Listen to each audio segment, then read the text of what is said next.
Hello and welcome back to the DungeCraft server. My name as always is Maxwell, and my god, this machine is getting out of hand. It's getting a little bit out of control. There's so much pipe work and so many machines crammed into such a small space. We may have to have a clear out, extend the size of the underground base and maybe do something about that, because at the moment it's just a little bit ridiculous. But anyway, on to today's episode. Just a little quick one, an update on what's happening with the collaboration project, and I'm going to follow somebody's advice from the comment section on one of my previous videos and change these electric furnaces for induction furnaces, because I'm going to be smelting a crap load of aluminium, and that can't go through the regular channel, which is macerator to furnace there and then into the bars chest, because it doesn't work like that. So first things first, we need to get rid of these electric furnaces. So we'll do that, and then we will look up the recipe for an induction furnace. Oh, look at that, already typed in the word induction. So what do we need? We need the electric furnace I just picked up, some copper ingots and some advanced machine blocks. That shouldn't be too difficult if we have some refined iron, and we do. Pick up the copper. I should have been compressing some carbon plates. I have indeed. So let's get right down to it. Yes, that is the recipe for a machine block. So we need 2 of those. Then we need to plonk those in the middle and turn these into advanced machine blocks, which is with advanced alloy and carbon plates. And then we take those, plonk them underneath the electric furnace, and then surround the whole thing with copper. And there we go, 2 induction furnaces. So plonk those down where they were. Now, one thing I need to do is craft some redstone torches, because these things, as you use them, they heat up, and then the hotter they get, the faster they work.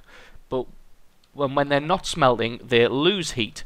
But what a redstone torch does is it kind of powers it. Well, I want to switch, actually. You know what, I'm probably never ever going to switch them off, but I'm going to make a lever anyway, just in case I do ever want to switch them off for whatever reason. So I'll dump that there and that there, and switch it on and switch it on. So yeah, what the redstone torch does is it keeps them on, basically. It keeps the heat building on them, and it doesn't lose heat, so it'll always be smelting at its maximum speed. So let's dump in some of this aluminium ore. So you can put 2 in at a time, and that should... We'll just grab 2 more for the other side. And then you can smelt 2 different things in there, I'm fairly certain. So that smelts both at the same time, and it'll just get faster and faster. And the reason I want to smelt a load of this aluminium ore is I want to make some aluminium blocks, just because one of the builds we've got planned would look really, really good built out of aluminium blocks.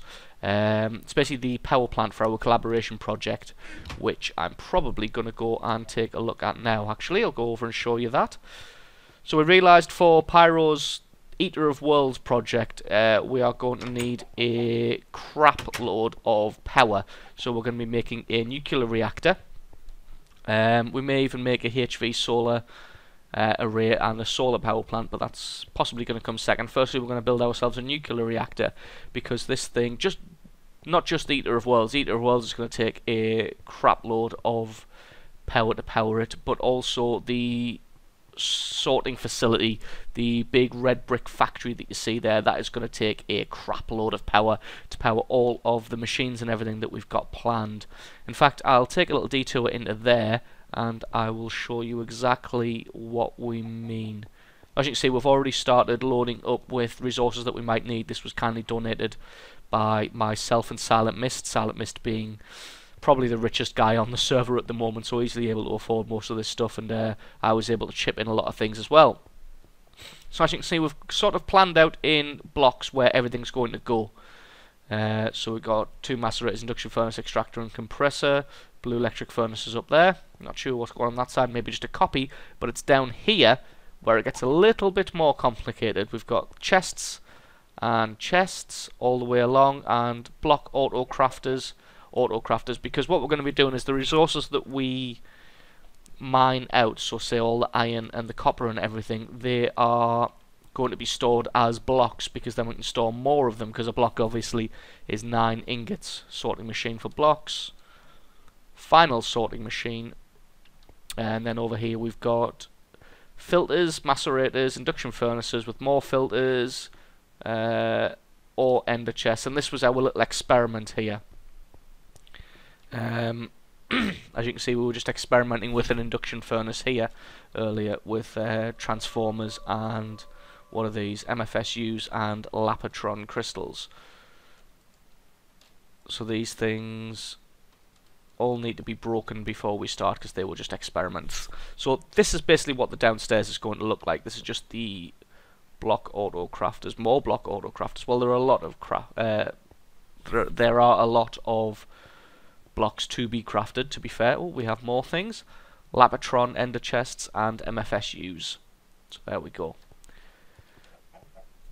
So I think the Eater of Worlds, because we're thinking about putting it in a Mistcraft age, what the plan is powering it with Lapotron crystals. So we'll be charging Lapotron crystals at the nuclear power plant, or even here. We'll be piping the power from the nuclear power plant here, charging up Lapotron crystals, and then sending the Lapotron crystals via ender chests into the Mistcraft age.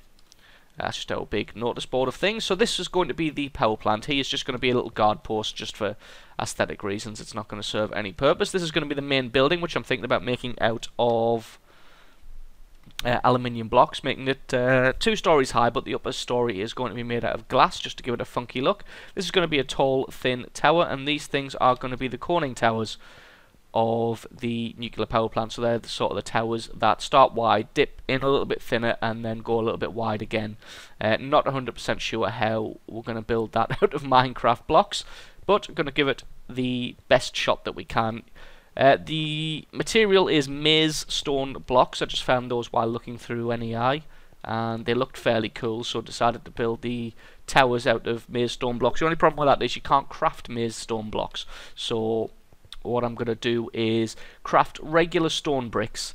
This is just to keep it fair, we don't need to do this, but I'm going to craft regular stone bricks, and then for every stack of regular stone bricks I get, I will spawn in 1 stack of maize stone bricks and throw away the regular stone bricks, just to keep everything nice and fair, because we want to do this whole thing in survival. So that's the only way I can find to do it, to give the effect that we want, and but not just using survival creative mode, because you can only get those via creative.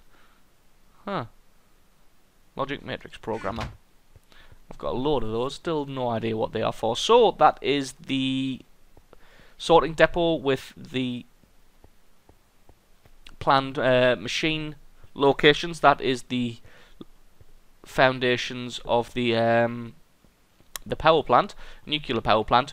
I think what we're going to do is the aluminium building, the big one with the side, with the diagonal side, is probably going to be where the actual reactor is housed. Or you never know, we may actually just house the reactor underground, depending on how much space it needs, and then we can surround the whole thing with reinforced glass, just meaning that if there is a meltdown, because invariably there probably will be a meltdown, not everything will get blown to hell. So that's going to be it for this episode. Like I said, it was just a quick update. I just wanted to switch over to induction furnaces and say thanks to whoever left the suggestion in the comment section. I can hear spiders. In fact, so let's just dump another 4 of these in and see how quickly they run. Only at 70-something%. Wow, that is fast. Okay, so yeah, this was a brilliant idea. Yep, that is really fast, and that's not even 100% yet. So let's just craft our first set of aluminium blocks.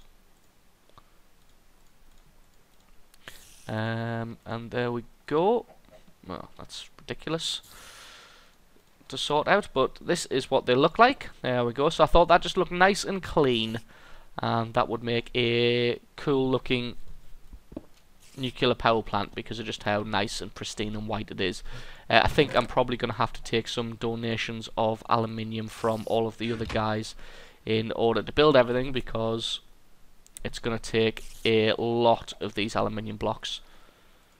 So yeah, taking donations from the other guys on the server to hopefully get enough of these blocks to be able to craft a whole building out of them. So that's pretty much it for today. Thank you very much for watching, guys, and I will catch you next time.